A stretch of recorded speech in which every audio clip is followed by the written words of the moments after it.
Iran. I want to discuss what's going on with a former Israeli national security advisor, Eyal Hulata, who's joining us right now. Eyal, thank you very much for joining us. Give us your assessment of what is happening right now and what is likely to happen in the hours and days ahead. Thank you, Wolf. Happy to be here tonight. These are very grave circumstances, of course, to go live on your show. The amount of rockets that Iran has fired on Israel is unprecedented. And the fact that they fire directly from Iran to Israel on such large amounts and distributed areas and also different weapon systems.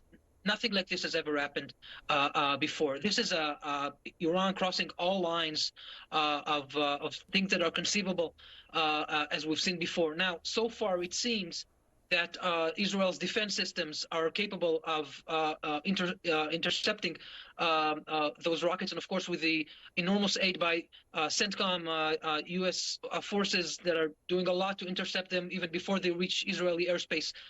I think it's important for the audience to understand just what would have happened if Israel did not have such air defense systems.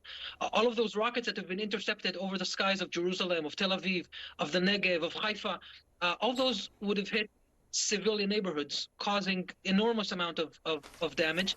At least so far, it seems that our defense weapon systems are able to intercept them, and that's, of course, very important. But we should remember what could have happened if we didn't have all those systems, of course. How do you expect, what do you expect, Eyal, if you can give us your assessment? How do you think Israel is going to respond to this? Well, I think we need to see how this night ends and how tomorrow and the day after continue before we know. It seems already, I mean, the cabinet is convening in the Kriya tonight, and the messaging coming out of that is that Israel will respond. And I have to say, I would be surprised if it wouldn't. If I was national security advisor at the moment, I would strongly advise to respond. The only reason, as I said before, that we didn't have civilian damage in Israel is because of our air defense. But Israel should not be punished twice. What Iran did is unacceptable. It's beyond any conceivable responses or attacks. And of course, Israel must respond. In what way, in what manner, these are things that I'm sure will be very carefully deliberated before a decision is made. But Wolf, I think it's important also to note that military response is not the only thing that needs to happen here.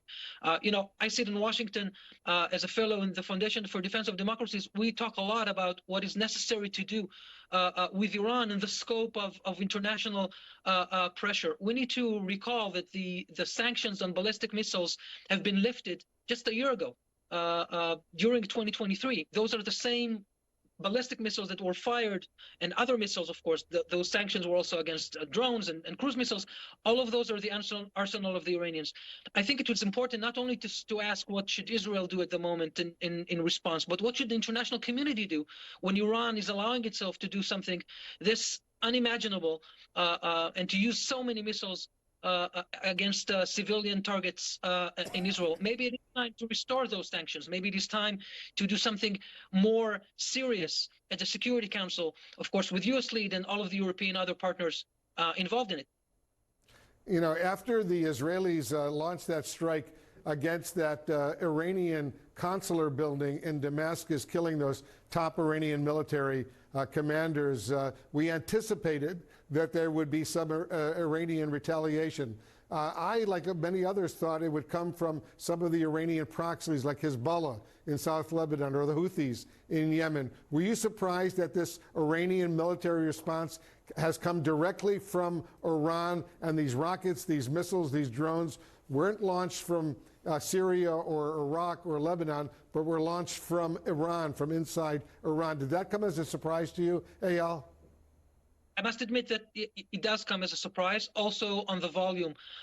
We need to recall, Israel attacked IRGC officers while they're in Damascus plotting how to continue and expand the attack of the proxies against Israel. This is what Israel did in Damascus. By the way, I don't think it was a consulate. I think it was a house that they were housing, but it doesn't matter. I mean, Iran is usually attacking diplomatic sites in Argentina. Just it just happens to be that a few days ago they concluded that Iran bombed the Israeli embassy in Argentina about 30 years ago. But what Israel did was attack IRGC officers while they were plotting to expand the attacks on Israel. A retaliation like what Iran did, or a response like what Iran did on civilian targets in Israel, is just beyond what is proportionate or conceivable. Yes, I was surprised.